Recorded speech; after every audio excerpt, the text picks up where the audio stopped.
You know that feeling? Every month, those subscription payments just happen. We don't even think about it. But what if I told you that convenience comes with a catch? A pretty big one, actually. We're losing control over our own money. So today, we're going to look at Pi Network's pretty radical solution, a way to automate payments that actually puts you back in the driver's seat. So, I have to ask, do you really own your subscriptions? I mean, it seems like a simple question, right? But the answer? Well, it's way more complicated than you'd think. It really makes you wonder who's holding the keys when it comes to your money. All right, let's get into it. First up, we need to talk about what I'm calling the subscription paradox. We absolutely love how easy it is to get access to things, but that convenience has a serious hidden cost, and it's all about how our money is being managed behind the scenes. Okay, look at this. It really spells out the difference, doesn't it? On one side, you've got the old way. Your funds are locked up, you're constantly having to reapprove things, and some big company is in charge. But then, look at the other side. The Pi way completely flips the script. Your money stays in your wallet. You approve it once, and the power? It's decentralized. It's back with you. So how in the world does Pi pull this off? Well, the secret sauce is its very first smart contract capability.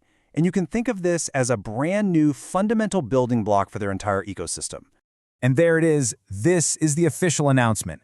Pi's first smart contract is built from the ground up to handle subscriptions right on the blockchain. The whole point is to bring real-world uses like your streaming services or online shopping into this new decentralized world. So what is a subscription smart contract? Don't let the name intimidate you. It's basically just a computer program that runs itself. It lives on the Pi blockchain, it handles all those recurring payments automatically, and it opens the door for all sorts of new business ideas that have been, frankly, a huge headache to build on a blockchain until now. And this isn't just an idea on a whiteboard. It's already up and running on the Pi testnet right now.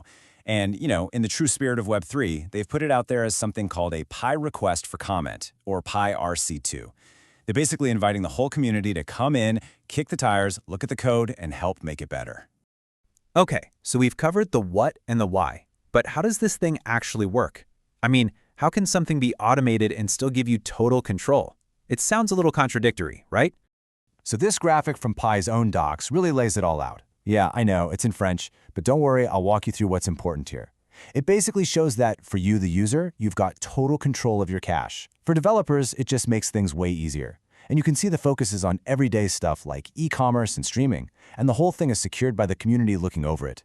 So, let's walk through how this pull payment thing works, step by step. First, the business or merchant sets up their service, with the price and how often they'll bill. Then you subscribe and basically say, okay, you're allowed to spend this much for this service. Now here's the cool part.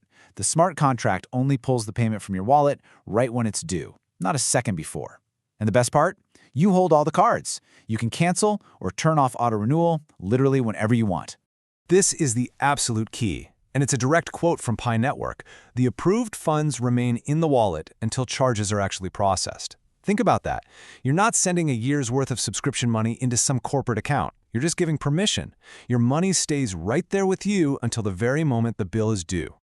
Now, this might sound like just a neat feature, but it's actually a pretty elegant solution to a problem that has been a major thorn in the side of the entire blockchain world for a long time.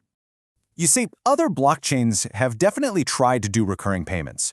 But as Pi's team points out, the old solutions just add friction. They make you constantly reauthorize things, or they force you to lock up your money in advance. That's the pre-funding part.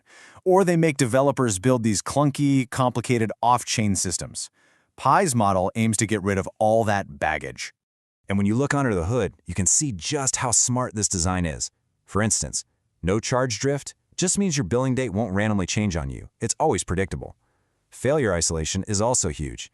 It means that someone else's payment bounces, it doesn't bring the whole system down for everyone. And then there's dynamic TTL, which is a fancy way of saying that for long-term plans, like a yearly subscription, the system won't forget about you before it's time to pay again. It's really robust stuff. And this is a peek at their GitHub page. Again, the interface might be in French, but the message is universal. This is not some secret, closed-off technology. The entire code for the contract is right there for any developer on Earth to look at, to test, and even to help improve. This is what open source collaboration looks like. So, when you take a step back and look at all these pieces together, what are we really seeing here? Is this just a small, incremental step forward, or is it something a whole lot bigger? So let's just quickly recap why this is a big deal. First, it brings real, everyday uses to the blockchain. Second, it gives developers the tools they need for new kinds of businesses. Third, it holds on to that core promise of Web3.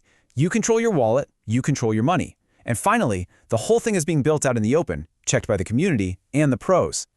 And that really brings us to the big question here, doesn't it? Is this just a neat little update, a slightly better way to handle payments, or are we looking at the beginning of a genuine revolution for how we buy and sell things online?